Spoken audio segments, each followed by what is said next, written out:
इनके जो फॉलोअर्स हैं पेरियार के, मैं इनसे पूछता हूँ कि ये पेरियार क्यों बोलते हैं, वेंकटप्पा रामास्वामी क्यों नहीं बोलते? नाम क्यों नहीं लेते? उनका नाम ले शर्म आती है नाम लेने में। नाम में राम आता है ना। ये पेरियार खुद इसने ही ये पूरी प्रथा शुरू की थी कि रावण की लीला बनाई जाए और रावण को अपना हीरो बताया था कि रावण हमारा हीरो है। तो जब रावण नहीं रहा, 1 लाख पूत 1.25 लाख नाती ते रावण घर दिया न बाती, तो जब वो नहीं रहा तो तुम क्या बेचते हो? अगर आप अपनी बेटी का हाथ किसी 70 साल के व्यक्ति के हाथ में देने को तैयार नहीं है, तो पूरे के पूरे तमिलनाडु का भविष्य आप ऐसे लोगों को हाथ में देने को तैयार कैसे हो जाते हैं? वेंकटप्पा रामास्वामी पेरियार उर्फ पेरियार, वो खुद अपने माता और पिता से सनातन धर्म नहीं छुड़वा पाए। पेरियार ने बोला मंगलसूत्र जो है ये कुत्ते के पट्टे के जैसा है, उसको उतार देना चाहिए। तो उदयानिधि और स्टालिन ये दोनों मिल करके, पहले स्टालिन अपनी पत्नी का और उदयानिधि अपनी माता का, पहले उनका मंगलसूत्र तो उतरवा ले, चैरिटी स्टार्ट्स फ्रॉम होम। पहले उनका सिंदूर तो मिटवा ले। पिता जो है, पिता का नाम एक मास मर्डरर कम्युनिस्ट स्टालिन के नाम पे है, जिसने हजारों लाखों लोगों की निर्मम हत्याएं की। उसके नाम पे यार, नाम इंसान ढूंढता है, किसी अच्छे इंसान का नाम ढूंढता है। जैसे वेंकटप्पा रामास्वामी के माता पिता ने ढूंढा था कि भाई उनका नाम, पेरियार का नाम वेंकटप्पा रामास्वामी रखा जाए। 1971 में जब पेरियार ने माता सीता और भगवान राम की नग्न मूर्तियों को जूते की हार पहना करके जब रैली निकाली, इस देश का समाज अगर तब नहीं खड़ा हुआ तो आज शिकायत है किस बात की? पेरियार खुद एक कांग्रेसी था। तो कांग्रेस में ये विचारधारा आज से नहीं है, कांग्रेस में इस तरह के लोग शुरू से रहे हैं। सत्ता की इतनी लालच है आपको, इतनी हवस आपके अंदर भर चुकी है कि बाला साहब ठाकरे का बेटा मुंह खोलने को तैयार नहीं है सत्ता की लालच में। क्या हमारे देश में समाजवादी पार्टी के एक भी इंसान ने इसको विरोध किया, इसका खंडन किया है? क्या राजस्थान कांग्रेस में जो बैठे हुए गहलोत, अभी चुनाव आ रहा है राजस्थान में, क्या गहलोत ने इसको खंडन किया है? राजस्थान के जो सनातनी हिंदू है, क्या गहलोत को वोट देंगे? अगर आप राम के वंशज हैं, अगर कृष्ण के वंशज हैं, तो खड़े हो अधर्म के सामने, उसके विरोध में खड़े हो और इनको इनकी औकात दिखाएं, इनको सबको कि हम बच्चे हैं किसके, हम तुमको बता देंगे और तुमको लग पता जाएगा। दोबारा तमिलनाडु कब जा रहे हैं आप? मेरा क्या है, मैं कल चला जाऊंगा। तमिलनाडु उनके बाप का है, पेरियार के बाप का तमिलनाडु, ये स्टालिन के बाप का है। इस देश का एक एक हिस्सा, एक एक कोना, एक एक कण हर भारतीय के बाप का है। जय हिंद दोस्तों, आप देख रहे हैं DO न्यूज़। अगर वीडियो पसंद आए तो वीडियो को लाइक कीजिए, चैनल को सब्सक्राइब कीजिए और बेल आइकन दबाना बिल्कुल मत भूलिएगा। और अगर हमें सपोर्ट करना चाहते हैं तो पिंड कमेंट में दिए हुए लिंक्स पे क्लिक करें या डिटेल्स स्क्रीन पे भी फ्लैश करेंगे। धन्यवाद। जय हिंद दोस्तों, DO न्यूज़ पे आपका स्वागत है और मैं हूं संदीप। वैभव जी, कल हमने एक वीडियो किया, उस वीडियो में हमने उनको क्रिटिसाइज़ किया, स्टालिन और उनके बेटे, जिन्होंने सनातन धर्म को मलेरिया, डेंगू और समूल नाश की बात कही सनातन धर्म की। उसके बाद हम ये उम्मीद लगा रहे थे कि ये हो सकता है अपने स्टेटमेंट को पीछे ले, वापस लें, स्टेटमेंट से पीछे हट जाएं और या फिर माफ़ी मांगें सनातन धर्म के लोगों से और जो उनके फॉलोअर्स हैं। लेकिन ऐसा रहा नहीं, बल्कि वो और हार्शली उसको क्रिटिसाइज़ कर रहे हैं। और उनके सपोर्ट में इंडी अलायंस के जितने भी पार्टीज़ के लोग हैं, ज़्यादातर लोग उनके उस स्टेटमेंट का सपोर्ट कर रहे हैं जो कि सनातन धर्म के लोगों को आघात पहुँचा रहा है।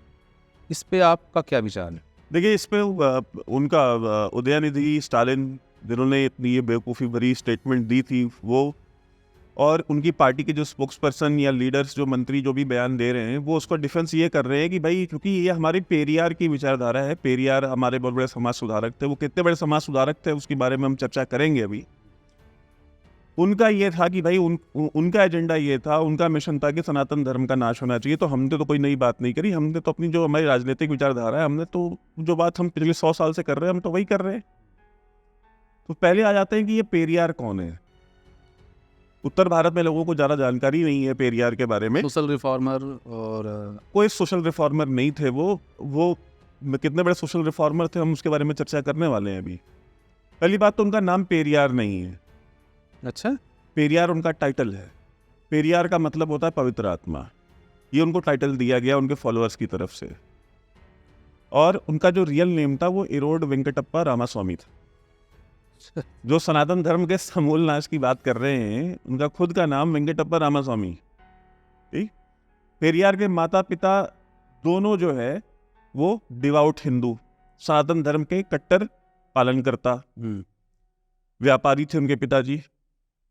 मैं ये पूछता हूँ कि ये जितने भी इनके फॉलोअर्स हैं, ये डीएमके वाले, ये पेरियार पेरियार क्यों करते हैं? पेरियार का नाम क्यों नहीं लेते? जॉन एलिया एक शायर थे हमारे यहाँ, अमरोहा के रहने वाले, उत्तर प्रदेश के, आज की डेट में यूथ में बड़ा पॉपुलर है। उनका एक शेर था कि शर्म, दहशत, झिझक, परेशानी, नाज से काम क्यों नहीं लेती आप, वो, मगर, यूं, जी, ये सब क्या है, तो मेरा नाम क्यों नहीं लेती? ठीक है, तो मैं इनके जो फॉलोअर्स हैं पेरियार के, मैं इनसे पूछता हूँ कि ये पेरियार क्यों बोलते हैं, वेंकटप्पा रामास्वामी क्यों नहीं बोलते? नाम क्यों नहीं लेते? उनका नाम ले शर्म आती है नाम लेने में। नाम में राम आता है ना। वेंकटप्पा भी आता है, रामास्वामी भी आता है, ठीक है। तो ये बेसिकली दोगले किस्म के लोग हैं, लोगों की आंखों में धूल झोंकने का काम करते हैं। अब वो कितने बड़े सोशल रिफॉर्मर थे? सोशल रिफॉर्मर ये होता है कि 1971 में सालेम एक जगह है तमिलनाडु में, एक डिस्ट्रिक्ट है, आप मैं और आप वहाँ गए भी हैं। जी जी। वहाँ पे 1971 में एक रैली निकाली जाती है और यही वेंकटप्पा रामास्वामी निकालते हैं, जिनको पेरियार कहते हैं। और उस रैली में क्या होता है? भगवान राम और माता सीता की नंगी मूर्तियां रखी जाती हैं उस रैली में, और उनको जूतों के हार पहनाए जाते हैं। ये समाज सुधार है? देवी देवताओं की नग्न मूर्तियां निकाल करके उसको जूते के हार पहनाना, इसको सोशल रिफॉर्म कहते हैं? कौन सा समाज सुधार आता है? और अभी आज से कुछ साल पहले जब रजनीकांत ने, जो कि वहां के सुपरस्टार हैं, जब उन्होंने इस बात का जिक्र कर दिया कि ये गलत हुआ, ये नहीं होना चाहिए था 1971 में, तो उनके खिलाफ जो है कि इन्होंने आर्टिकल्स लिखवाने शुरू कर दिए, इनके खिलाफ विरोध प्रदर्शन शुरू कर दिए पूरे तमिलनाडु में। रजनीकांत को निकल करके अपने घर से बाहर आकर के एविडेंस देना पड़ा, उनको न्यूज क्लिपिंग्स दिखानी पड़ी, उनको अखबार की कटिंग्स दिखानी पड़ी कि ये हुई थी घटना, ये कोई काल्पनिक घटना नहीं है। इन्होंने क्या बोला कि ये हमारी विचारधारा को बदनाम करने की साजिश की जा रही है। कोई साजिश नहीं, हकीकत थी। रजनीकांत ने प्रूफ दिया था इस बात का। वैभव जी, वो तो रजनीकांत थे, बच गए। आप यहाँ बैठ के इतनी बड़ी बात बोल रहे हैं पेरियार जी को, कहीं FIR हो गया। बिहार में देखे ना एक यूट्यूबर के साथ क्या हुआ, आपको उठा ले गए तो? देखिए, मुझे उठा ले जाएंगे, पहली बात तो ये बिहार नहीं है, यहाँ बाबा की, बुलडोजर बाबा की सरकार है। यहाँ से किसी को उठा के ले जाना इतना आसान नहीं है। और उठा के लेके चले भी क्या गए? मैं तो अभी 10 दिन पहले खुद वहां से लौटा हूँ। अच्छा, वहाँ गए थे आप? मैं तो अभी 10 दिन पहले वहां पे था। और मैलापुर में जहाँ पे ये करुणानिधि और इनका सारा परिवार रहता है, मैंने वहां पे खड़े होकर के भी वही बात कही। ये कनीमोजी, करुणानिधि, स्टालिन, उदयनिधि, ये सब जिस एरिया में रहते हैं चेन्नई के मैलापुर में, मैं तो वहां पे खड़ा था, वहां पे भी मैंने वही बात की है। तो मैं इनसे नहीं डरता हूं, और इस देश में किसी को नहीं डरना चाहिए। कौन है ये? क्या बेचते हैं? इनसे जितना डरेंगे ये उतना डराएंगे, इनसे जितना दबेंगे ये उतना दबाएंगे। और एक किसी भी सनातन हिंदू के चरित्र में डर नाम की चीज नहीं होनी चाहिए। रावण से बड़े हैं ये तो रावण लीला करते हैं, लेकिन रावण लीला करते हैं तो क्या रावण से बड़े हैं? भाई, हम तो रावण से नहीं डरे, हम तो कंस से नहीं डरे, हम तो कौरवों से नहीं डरे। हम तो हमेशा माइनॉरिटी में रहे, और हमने हमेशा अपने से बड़े, अपने से ताकतवर को हराया है। ये हमारा इतिहास है, हमारे धर्म का। हमारे धर्म के, हम जिनकी भी पूजा करते हैं, जिनकी भी आराधना करते हैं, हम जिनको भी अपना आराध्य मानते हैं, वो सभी लोग धर्म के लिए इसी तरह लड़े थे। अपने से 100 गुना, 1000 गुना बड़े विरोधियों से लड़े थे। वानरों और रीचों की सेना बना के लड़े थे, मानवों की सेना भी नहीं थी उनके साथ। तो ये जो रावण लीला मनाते हैं, जो ये पेरियार खुद, इसने ही ये पूरी प्रथा शुरू की थी कि रावण की लीला मनाई जाए, और रावण को अपना हीरो बताया था कि रावण हमारा हीरो है। तो जब रावण नहीं रहा, 1 लाख पूत 1.25 लाख नाती, तय रावण घर दिया न बाती, तो जब वो नहीं रहा तो तुम क्या बेचते हो? तुम कौन हो? तुम तो पेरियार के फॉलोअर हो ना, और ये पवित्र आत्मा है। 70 साल की उम्र में एक 30 साल की अपनी सो कॉल्ड मुंह बोली बेटी से जो शादी करता है, मैं कहता हूं वो उसकी बेटी नहीं भी थी, मैं मान लेता हूं। तो क्या 70 साल की अगर बुजुर्ग आदमी है, अगर वो 30 साल की महिला से, बच्ची से शादी कर रहा है, तो क्या ये आदर्श समाज हम बनाने को तैयार हैं? क्या उनके जो फॉलोअर्स हैं, क्या खुद स्टालिन और खुद उदयनिधि अपनी बहन या अपनी बेटी का हाथ 70 साल के बूढ़े के हाथ में देंगे? जनता को तो लगाया हुआ है पेरियार के पीछे, you go and follow Periyar. 2G scam में हजारों करोड़ खा करके डकार गए, तब इनको पेरियार याद नहीं आया, तब इनको दलित याद नहीं आए, तब इनको सोशल जस्टिस और सोशल इक्वालिटी याद नहीं आई। अगर सोशल जस्टिस था तो जितना पैसा खाया बांट दिया होता ना, गरीबों में, दलितों में। एक फूटी कौड़ी जो उनके वोटर्स हैं उनको दी किसी को? नहीं दी। इन मक्कारों के पीछे जो है जनता चल रही है, इनको वोट देती है, शर्म नहीं आती, मतलब जरा सी भी शर्म नहीं आती। ऐसी विचारधारा, आप इस तरह का समाज बनाने को तैयार है जहां पे 70 साल के लोग 25 साल की 30 साल की बच्चियों से शादी करें? अगर आप अपनी बेटी का हाथ किसी 70 साल के व्यक्ति के हाथ में देने को तैयार नहीं है, तो पूरे के पूरे तमिलनाडु का भविष्य आप ऐसे लोगों को हाथ में देने को तैयार कैसे हो जाते हैं? अगर आप अपने बेटी का भविष्य इनकी विचारधारा के लोगों को नहीं दे सकते, तो आप अपने पूरे राज्य का, अपने देश का भविष्य इनके हाथ में कैसे दे सकते हैं? वैभव जी, क्या तमिलनाडु में रिलीजियस, जैसे कि हम जहाँ तक सुने, तमिलनाडु में तो एक बार गया हूँ, आप ही के साथ गया हूँ, मंदिर बहुत सारे हैं, लोग ज़्यादा रिलीजियस बोले जाते हैं, नॉर्दर्न इंडिया से ज़्यादा रिलीजियस तमिलनाडु में है लोग। तो क्या ये विरोध वहाँ पर, ऐसा विरोध प्रदर्शन जैसा हमने नुपुर शर्मा के केस में देखा था, एक कम्युनिटी बाहर आती है, पूरे देश में एक कर्फ्यू का माहौल हो जाता है, जगह जगह इंटरनेट बंद कर दिए जाते हैं, वैसा माहौल नहीं बना हमारे साथ? क्या एकता की कमी है या समझ की कमी है? हमारे यहाँ देखिए, ये एकता की कमी है। हमारे यहाँ जो हनुमान जी के साथ एक समस्या थी ना, कि उनको याद दिलाना पड़ता था कि नहीं, आपके अंदर इतनी शक्तियाँ हैं, नहीं आप ये कर सकते हैं, दुनिया में आपसे ज़्यादा शक्तिशाली कोई नहीं है, आप उड़ भी सकते हैं, आप पहाड़ भी उठा सकते हैं, आप समुद्र भी पार कर सकते हैं। तो वो उनको याद दिलाना पड़ता था। हमारे यहाँ हिंदू समाज में कहीं ना कहीं जो हमारी जो चेतना है, हमारी जो शक्ति है, हमारा जो शौर्य है, वो पिछले इतने दशकों में, सदियों में वो सुषुप्ता अवस्था में चला गया है। उसको जगाने की आवश्यकता है। अगर वो जाग गया तो यही वो लोग हैं जिन्होंने सनातन धर्म को वियतनाम तक पहुंचाया, अफगानिस्तान तक पहुंचाया। और ज्यादा पुरानी बात नहीं कर रहा हूं, महाराजा रणजीत सिंह के समय तक हमने अफगानिस्तान पे कब्जा किया और विधर्मियों को हराया। ज्यादा पुरानी बातें नहीं है ये। तो हमारे यहां जब कोई एक जगाने वाला आ जाता है, जब आपको याद दिलाने वाला आ जाता है, तो वो समस्या सॉल्व हो जाती है। तो समस्या तो ये है, और उसका समाधान ये है कि हमको जागना पड़ेगा। दूसरी बात देखिए, कहते हैं ना कि हम सनातन धर्म का समूल नाश कर देंगे। वेंकटप्पा रामास्वामी पेरियार उर्फ पेरियार, वो खुद अपने माता और पिता से सनातन धर्म नहीं छुड़वा पाए।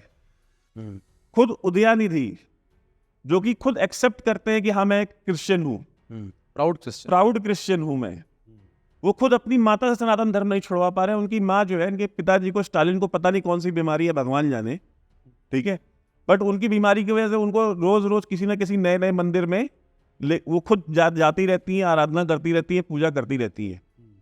पेरियार ने बोला मंगलसूत्र जो है ये कुत्ते के पट्टे के जैसा है, उसको उतार देना चाहिए। तो उदयानिधि और स्टालिन, ये दोनों मिल करके, पहले स्टालिन अपनी पत्नी का और उदयानिधि अपनी माता का, पहले उनका मंगलसूत्र तो उतरवा ले, चैरिटी स्टार्ट्स फ्रॉम होम। पहले उनका सिंदूर तो मिटवा ले। यस, उनका नहीं करा पा रहे, अपने घर के अंदर नहीं करा पा रहे। पेरियार खुद अपने माता पिता से नहीं छोड़वा पाए सनातन धर्म, और समाज में सब सोचते हैं कि हम देश में से खत्म कर देंगे। पेरियार ने बोला कि सारे जो साउथ इंडियन जो स्टेट्स हैं, वो सारे के सारे मिल करके एक द्रविड़ राष्ट्र बनाए। उनको सपोर्ट ही नहीं मिला। दूसरे किसी दक्षिण भारत के, सदर्न इंडिया के किसी भी राज्य ने उनको समर्थन देने से मना कर दिया कि भाई साहब ये क्या बकवास कर रहे हो तुम, भारत से अलग हो जाए, क्यों बन जाए द्रविड़ क्या है भाई? हमारी संस्कृति सनातन संस्कृति है, हमारा धर्म जो है वो सनातन है, तो हम अलग कैसे हो सकते हैं? उसके बाद इन्होंने कहा नहीं, फिर तमिलनाडु को अलग करो। तो ये वो सेसेशनिस्ट लोग हैं, ये उनकी विचारधारा के लोग हैं, जो आज से नहीं, पिछले 70 साल से भारत को तोड़ने 80 साल से लगे हुए हैं कि भारत टूट जाए और खंडित हो जाए। और कंफ्यूजन का आप आलम देखिए इनके घर में, क्या कंफ्यूजन है। खुद डिवाउट क्रिश्चियन है कि भाई मैं तो बहुत कट्टर क्रिश्चियन हूं। पिता जो है, पिता का नाम एक मास मर्डरर कम्युनिस्ट स्टालिन के नाम पे है, जिसने हजारों लाखों लोगों की निर्मम हत्याएं की। उसके नाम पे यार नाम इंसान ढूंढता है, किसी अच्छे इंसान का नाम ढूंढता है। जैसे वेंकटप्पा रामास्वामी के माता पिता ने ढूंढा था कि भाई उनका नाम, पेरियार का नाम वेंकटप्पा रामास्वामी रखा जाए, ये वो रोल मॉडल है, उनके नाम पे नाम रखा जाए। किस कुंठित मानसिकता और किस घटिया मानसिकता के लोग होंगे जो अपने बेटे का नाम स्टालिन रखेंगे, जो अपने बेटे का नाम हिटलर रखेगा, जो अपने बेटे का नाम ऐसे मास मर्डरर्स के नाम पे रखेगा। आप रखेंगे, हम रखेंगे, समाज में कोई है रखने वाला? तो ये दर्शाता है कि ये किस मानसिकता के लोग हैं। और जब ये बात करते हैं सनातन के समूल नाश की, तो मैं ये चीज बता दूं कि कश्मीर में भी ना बहुत सारी एक जनता थी जिसको ये गलतफहमी थी। कश्मीर में 1989 में जब जनसंघर्ष शुरू हुआ हिंदुओं का, वो ऐसा नहीं कि एकदम से शुरू हो गया था। उसके पीछे एक बहुत लंबा इतिहास था, उसके पीछे 25, 30, 40 साल की तैयारी थी, वो माहौल बनाया जा रहा था। उस समय भी बहुत सारे लिबरल सो कॉल्ड हिंदू थे वहां पे वैली में, जो इंटेलेक्चुअल थे, जो प्रोफेसर्स थे, जो बड़े बड़े ओहदों पे बैठे थे, जो कहते थे नहीं नहीं ऐसी बात नहीं है, हम तो एक लोग हैं, नहीं ऐसी कोई बात नहीं है। उसको डिबंक करते थे कि नहीं, इसको जो ये आरएसएस वाले हैं, जनसंघ वाले हैं, ये इसको जो है इसको गलत रूप दे रहे हैं, इसको गलत धारा दे रहे हैं। लास्ट में जब हुआ ना, जब जनसंहार शुरू हुआ, तो किसी ने पूछा नहीं उनसे कि भाई साहब आप लिबरल हिंदू हो या आप कम्युनल हिंदू हो, या आप जनसंघ को सपोर्ट करते हो, या आप फारूक अब्दुल्ला को सपोर्ट करते हो? किसी ने नहीं पूछा। उनको मारा गया सनातनी होने की वजह से मारा गया। तो इन चीजों को, इस तरह के स्टेटमेंट्स को जो हल्के में ले रहे हैं या उसको जो है डिबंक कर रहे हैं, रिजेक्ट कर रहे हैं कि नहीं ऐसा नहीं है, इन सब की आंखें खुल जाएंगी समय आने पर। अगर आज खड़े नहीं हुए, आज सचेत नहीं हुए, राजनीतिक रूप से इनको आज इररिलेवेंट नहीं किया, इनको नहीं हराया, इनको हाशिए पे नहीं पहुंचाया। उदयनिधि खुद डिवाउट क्रिश्चियन है, पिता का नाम मास मर्डरर के नाम पे। दादा करुणानिधि वो पेरियारवादी थे। बुआ जो है इनकी उदयनिधि की, करीमो जी, वो कहती है कि भाई मैं तो एथियस्ट हूं, मैं तो ऑर्गेनाइज रिलीजन को मानती ही नहीं। तो इनके तो अपने घर के अंदर इतना कंफ्यूजन है। माँ अलग धर्म में है, बेटा अलग धर्म में है, पिता कहीं और विचारधारा में, दादा किसी और विचारधारा में थे, बुआ कहीं और। अपने घर में तो तुम एक कंसेंसस बना नहीं पा रहे, घर में तो सनातन का नाश कर नहीं पा रहे, देश में कहाँ से करेंगे? और बात तुम कर रहे हो इस पूरे तमिलनाडु में, पूरे राष्ट्र में जो है तुम नाश कर दोगे सनातन का। नहीं, बात सिर्फ स्टालिन की फैमिली की नहीं है वैभव जी। कांग्रेस पार्टी के लीडर मल्लिकार्जुन खड़गे के बेटे, उनके प्रियंक खड़गे, देखिए मैं ऐसी वेणुगोपाल, मैं जनरल ये जो सेक्रेटरी, ये बातें क्यों कर रहे हैं, ये कांग्रेसी नेता जो है खुल के बोल रहे हैं, सही बोल रहे हैं वो। हाँ सपोर्ट कर रहे हैं। हाँ, इन्होंने वेणुगोपाल ने, प्रियंक खड़गे ने, इन्होंने सपोर्ट किया है ओपन सपोर्ट कि भाई वो जो कह रहे हैं वो ठीक कह रहे हैं। तो अगर वो ठीक कह रहे हैं तो बिल्कुल मुझे कोई आश्चर्य नहीं है, आपको आश्चर्य हो सकता है, क्योंकि मैंने आपको जैसे शुरुआत में बताया कि पेरियार खुद एक कांग्रेसी था। तो कांग्रेस में ये विचारधारा आज से नहीं है, कांग्रेस में इस तरह के लोग शुरू से रहे हैं। इस देश में जो जनसंघ की विचारधारा या आरएसएस की जो विचारधारा थी, उससे जुड़े हुए, उसके अलावा जितनी भी पार्टियां हैं, ये सारी की सारी छोटी बड़ी कांग्रेस ही है। ये सारी की सारी छोटी बड़ी कांग्रेस पार्टियां ही हैं, उनका नाम अलग अलग है। लेकिन एक इंडी अलायंस का एक कॉमन स्टेटमेंट आना चाहिए था कि हम इसका सपोर्ट करते हैं कि नहीं करते। इवन मैं एक्सपेक्ट कर रहा था, आप भी जैसे बात कर रहे थे, शिवसेना का स्टेटमेंट तो आना ही चाहिए था, जिनका फंडामेंटल्स था ये हिंदुत्व और सावरकर। नहीं देखिए, अब वो स्टेटमेंट आए चाहे ना आए, और एक तरीके से इस समय जो साइलेंट है, द साइलेंस इज सपोर्ट। जो चुप है वो उसको समर्थन दे रहे हैं। इनकी चुप्पी, जो नहीं भी बोल रहे हैं वो उनका समर्थन कर रहे हैं उसके उस बयान का। और मैं आपको ये चीज बता रहा हूं कि देखिए, इसमें जो वोटर है उसको डिसाइड करना है कि भाई आप क्या उद्धव ठाकरे को वोट देंगे, जो चुप है इस समय, जो उस पर विरोध नहीं कर रहे। भाई हम आपसे ये थोड़ी कह रहे हैं कि आप इंडिया अलायंस छोड़ दो। इस देश का जो बहुसंख्यक समाज है वो आपसे ये नहीं कह रहा कि आप इंडिया अलायंस छोड़ दें। भाई वो आपका एक राजनीतिक निर्णय है, आप उसमें रहें। लेकिन जो सनातन धर्म के संहार की, समूल नाश की बात कर रहा है, आप उसका विरोध तो कीजिए। उसके खिलाफ बोलिए तो कि नहीं हम इससे एग्री नहीं करते, नहीं इन्होंने जो स्टेटमेंट दी है ये गलत स्टेटमेंट है, इतना भी आपके मुंह से नहीं निकल रहा। इवन शिवसेना सत्ता की इतनी लालच है आपको, इतनी हवस आपके अंदर भर चुकी है कि बाला साहब ठाकरे का बेटा मुंह खोलने को तैयार नहीं है सत्ता की लालच में। क्या हमारे देश में समाजवादी पार्टी के एक भी इंसान ने इसको विरोध किया, इसका खंडन किया है? क्या राजस्थान कांग्रेस में जो बैठे हुए गहलोत, अभी चुनाव आ रहा है राजस्थान में, क्या गहलोत ने इसको खंडन किया है? राजस्थान के जो सनातनी हिंदू है क्या गहलोत को वोट देंगे? क्या महाराष्ट्र में जब चुनाव होगा तो वहां के लोग ठाकरे को वोट देंगे, एनसीपी को वोट देंगे? देना भी नहीं चाहिए। अगर देंगे तो मैं कहता हूं कि इससे बड़ा अन्याय और इससे बड़ा विधर्मी कार्य वो कर नहीं सकते कि ऐसे लोगों को वोट दे जो सनातन धर्म के समूल नाश की बात करते हो, उनका विरोध भी ना करते हो, उनके साथ अलायंस में रह करके जनता के बीच में जाए। अगर जनता ने इनको जूते नहीं मारे तो मुझे बहुत अफसोस होगा और मैं मान लूंगा कि हाँ सनातन धर्म जो है और जो हिंदू धर्मावलंबी हैं, जो सनातन के धर्मावलंबी हैं, उनकी आत्मा मर चुकी है, उनके अंदर का स्वाभिमान मर चुका है। अगर आपके अंदर स्वाभिमान है तो आप इसको बर्दाश्त नहीं करेंगे।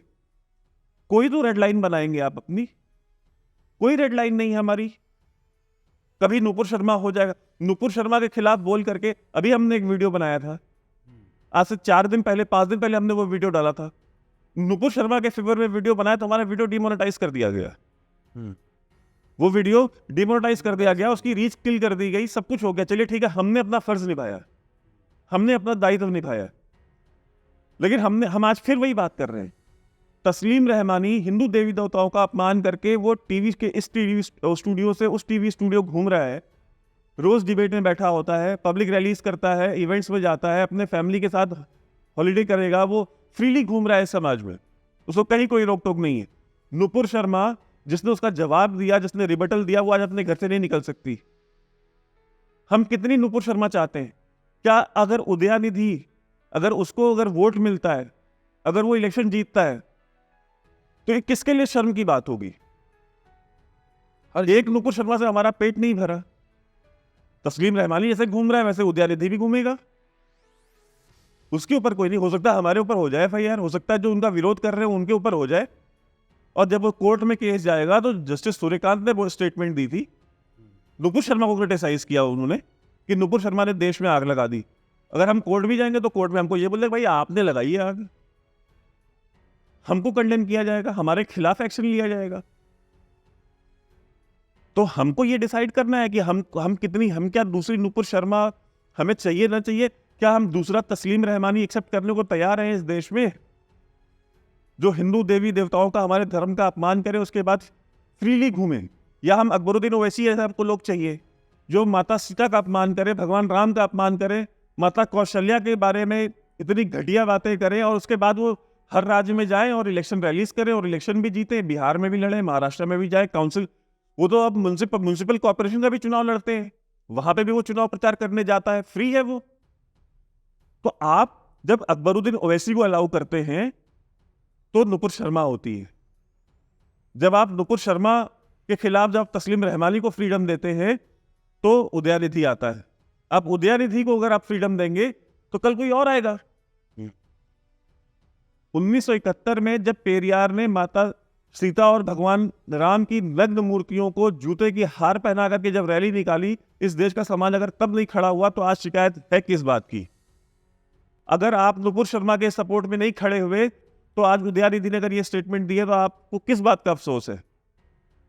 अगर अकबरुद्दीन ओवैसी के स्टेटमेंट पे इस देश का समाज नहीं खड़ा हुआ, उसने विरोध नहीं किया, तो आज अगर भविष्य में भी अगर कोई खड़ा हो जाएगा ओवैसी जैसा और वो माता सीता और भगवान राम और माता कौशल्या का अपमान करेगा, तो आपको बिल्कुल कोई अफसोस नहीं होना चाहिए। आप डिजर्व करते हैं, आप अलाउ करते जा रहे हैं, आप खड़े होइए, grow a spine, polling booth तक जाइए और इनको इलेक्शन में हराइए। हमारे आपके स्टेटमेंट से इनको कोई फर्क नहीं पड़ता, इनको फर्क तब पड़ेगा जब गांधी जी का नुकसान होगा, और गांधी जी का नुकसान कब होगा? जब वोट नहीं मिलेगा, जब इस सत्ता से बाहर जाएंगे, जब इस सत्ता से बाहर जाएंगे। और सत्ता से बाहर जा सकते हैं अगर जो जितने सनातनी अगर वो एकजुट होकर के वोट दे, इनके विरोध में वोट दे, किसी के फेवर में न देना हो न दे।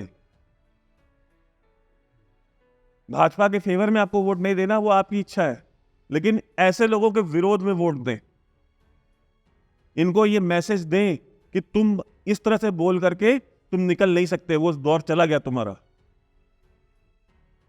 अब हमारी बस हो गई है।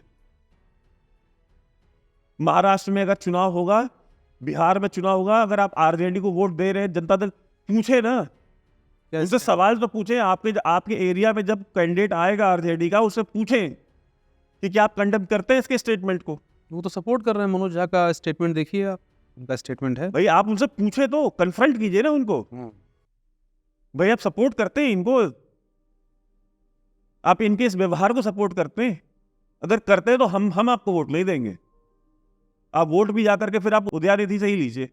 वैभव जी, मेरा आपसे दो बहुत सिंपल क्वेश्चन है। एक क्वेश्चन तो ये कि बीजेपी ने इसको कहा है कि ये जेनोसाइडल कॉल है एक हिसाब, एंड सेकंड कि इस इतना बड़ा स्टेटमेंट आपने दिया है, इस स्टेटमेंट के बाद क्या आप मेंटली फिजिकली प्रिपेयर हैं वापस तमिलनाडु जाने के लिए? लेकिन बीजेपी ने क्या बोला है उससे मुझे फर्क नहीं पड़ता है, वो बीजेपी जाने, बीजेपी का काम जाने। लेकिन जेनोसाइडल कॉल तो है। अगर ये नहीं है जेनोसाइडल कॉल तो और क्या होती है? और कितने स्पष्ट शब्दों में आपको बोला जाए? मैं अगर बोलूं यहां पे बैठ करके कि जब तक इस्लाम का समूल नाश नहीं होगा तब तक हम चैन से नहीं बैठेंगे। मैं कहूं कि इस देश में जब तक क्रिश्चियनिटी का समूल नाश नहीं होगा तब तक हम चैन से नहीं बैठेंगे। तो ये जेनोसाइडल कॉल नहीं है? फिर क्या और जेनोसाइडल कॉल और क्या होती है?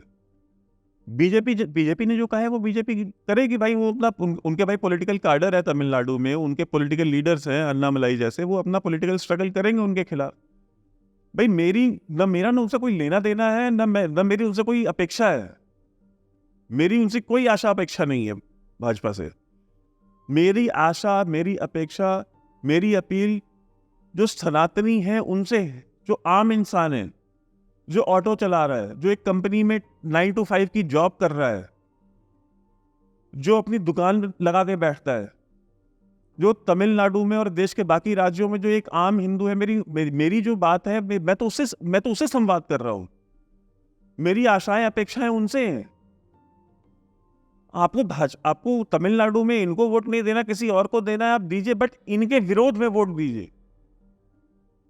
मैं कौन होता हूं आपसे कहने वाला कि नहीं आप भाजपा को वोट दीजिए, आप कांग्रेस को वोट दीजिए? I am nobody. बट आप इनके विरोध में वोट दीजिए, इसलिए दीजिए क्योंकि ये आघात आपके धर्म के ऊपर ओपनली कर रहे हैं। ये आपके जेनोसाइड की, आपके जनसंहार की बात कर रहे हैं। और इसको जो कहते हैं ना कि इसको ट्विस्ट किया जा रहा है, उन्होंने ऐसा नहीं कहा था, उसने फिर आकर के कैमरे पे कहा नहीं मैंने जो कहा बिल्कुल ठीक कहा, मैं उसमें अडिग हूं।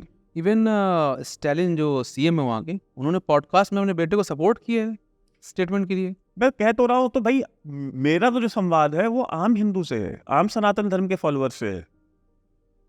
मेरी आशाएं उम्मीदें उनसे हैं। भाजपा से क्यों होंगी? भाजपा से मेरी कोई उम्मीद नहीं है भाई। भाजपा भी तो मैं भाजपा से तमिलनाडु में एक्सपेक्ट तब करूं ना जब भाजपा वहां पे सत्ता में हो।